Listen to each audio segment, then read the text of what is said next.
Et le journal de 6h vous est présenté par Romane Oquet. Bonjour Romane. Bonjour à tous. Une guerre à 2400 km et des conséquences jusque dans votre station-service. Une invasion russe, des sanctions occidentales et les prix du carburant explosent. En une semaine, plus 14 centimes le litre de diesel, plus 7 pour l'essence selon les chiffres du ministère de la Transition écologique. Le gouvernement prépare un plan de résilience esquissé hier soir par Emmanuel Macron, président candidat. Maud Descamps, une certitude, un coup de pouce est prévu pour les automobilistes. Oui, avec tout d'abord une révision du barème kilométrique qui va être améliorée et un complément qui sera versé sous forme d'une indemnité inflation pour faire rapidement face à la flambée des prix des carburants. Le gouvernement avait déjà revu à la hausse, plus 10%, le barème d'indemnité kilométrique fin janvier. Un chèque inflation de 100 € a également été versé à 38 millions de Français.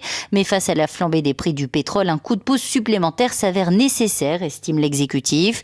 Hier, le baril de Brent a dépassé les 140 $, s'approchant de son record absolu de 147 $. Ça, c'était en 2008. Le gouvernement qui a donc choisi le versement de nouvelles aides plutôt qu'une baisse de la fiscalité que le chef de l'État a jugée moins pertinente. La flambée des cours du pétrole pourrait se poursuivre dans les prochaines semaines si l'Europe et les États-Unis décidaient de bloquer les importations de pétrole russe, qui représentent pour la France 17% du pétrole produit par Total Energy.